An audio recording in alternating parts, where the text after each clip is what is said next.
So hello everyone, Myrmonden here, welcome to my review of episode 10.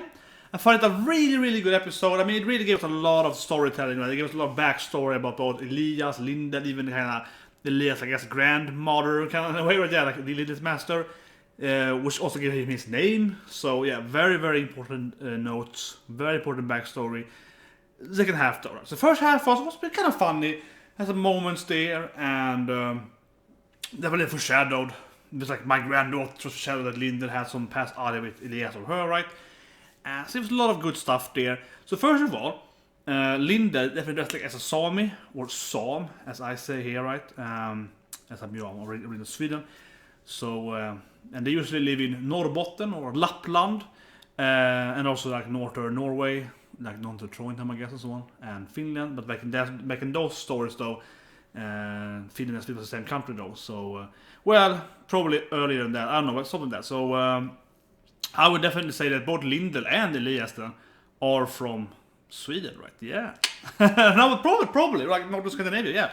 At least, I mean, his clothes very standard Sami culture clothes, and his reindeers and the Sami people, they they have like reindeer farms, like the reindeer run around and so on. Right? They're a lot of reindeers. That's their biggest commercial economy and so on. So yeah, like why not, right? He's kind of like a Santa Claus thing. I like that thing there. It's like has their own little sledge there, like magical reindeer, so he can like fly. It's like, is Lindel the backstory for Santa Claus in this one? Is Lindel Santa Claus? I love it. But you know, it's Christmas Eve, right? It's just it's like 2 weeks from now. It's Christmas Eve, so that was interesting. But anyway, so first of all, I want to have this theory here, then, so maybe we could run out. But Elias doesn't know what he is, which I think is interesting. But also the reason why he doesn't tell Caesar, right? Because he's like, I don't know who I am. I'm some kind of monster. And we saw in the preview next week he's gonna like fight with Lindel, so he probably can't control his body every now, as I saw last week. But I have this theory of the episode that I believe that Elias is half human and half fairy on a kind of fusion thing. I could see that being it. Because she was like, you're not really a human trying to be a fairy. And I don't think you're a fairy trying to be human. Because it could be like, if you're a human, use dark magic to transform yourself into, a fairy being, right?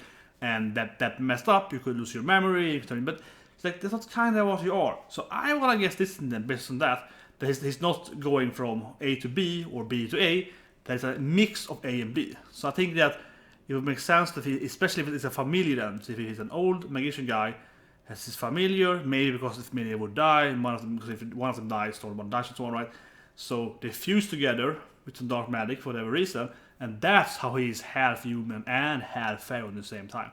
Or so kind of mix, as I say, it's kind of like a blend of that.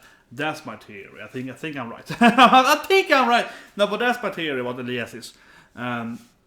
Given this episode, yeah, that's what I believe he can be, because I think she would be able to tell us that if he was a human that has transformed into a fairy or like becoming part fairy, and she's definitely said specifically, you're not that. That's what I expected when I saw you, but you're not that now when I looked into you closely. That is not what you are.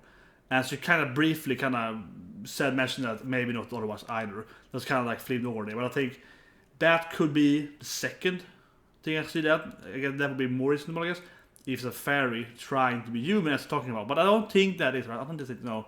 I think it's gonna be a fusion between, as I mentioned, human and fairy, and I think it would be a really good backstory, kind of dramatic backstory if it was his familiar, right? Maybe some love story, but I think more like his familiar, and they were gonna die or something. They could fuse together because they had already soul contract in their bodies. So on. Yeah, I think that could be it.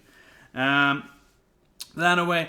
It's a good story there. You saw Elias just kind of suddenly appeared there with Lindel up in the snow, which I guess be northern Sweden, and Sverige, and took him in, used a cool magic, find his master. And I like that she kind of lives in a cottage out on the sea. It was a weird scene though. It's like, drink the water, okay? Oh, I was like, yeah, it's salt water. He's saying like, drink you. It's like, what was that? Was it because he used salt water? That was a weird scene. But yeah.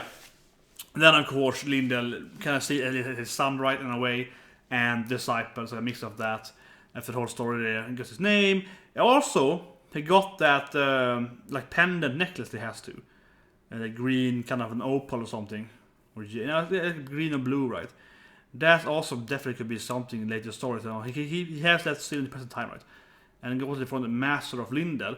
And Lindel doesn't answer how old he is, but I guess he's like 1,000 years old at least, right? And his master is probably even older. It's like she's lived for like some kind of ancient human, yeah. So I guess that thing can be an important magical artifact later in the anime, potentially, because I mean it probably is very, very old.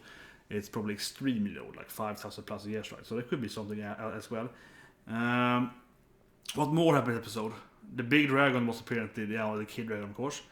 The spirit's kind of cute. The seal is kind of flying around there. Yeah, the seal overprotective root, of course, the whole thing.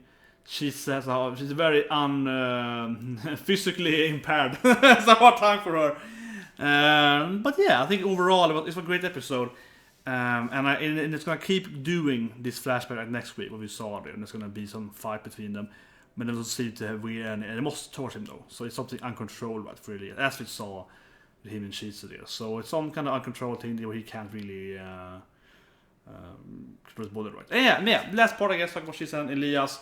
I like how Lindel is like, are you okay with just being his kind of, like, you wanna maybe do something else in your life? He's like, I'm fine. Yeah, I like that. They're very codependent, right?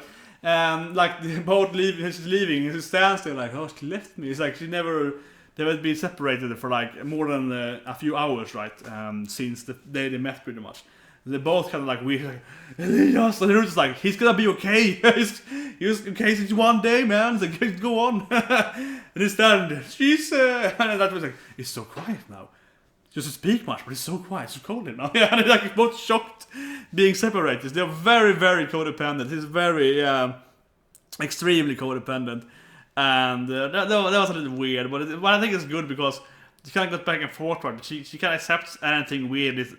Any weird stuff he does, she kind of accepts it. Right? It's like, yeah, it's kind of weird. But anyway, I think it was a great episode. Really shows a lot of story in this anime, and I think my theory is going to be... It feels like a good theory, yeah. I have to say so. It's a good theory. Anyway, see you next week and have a great day.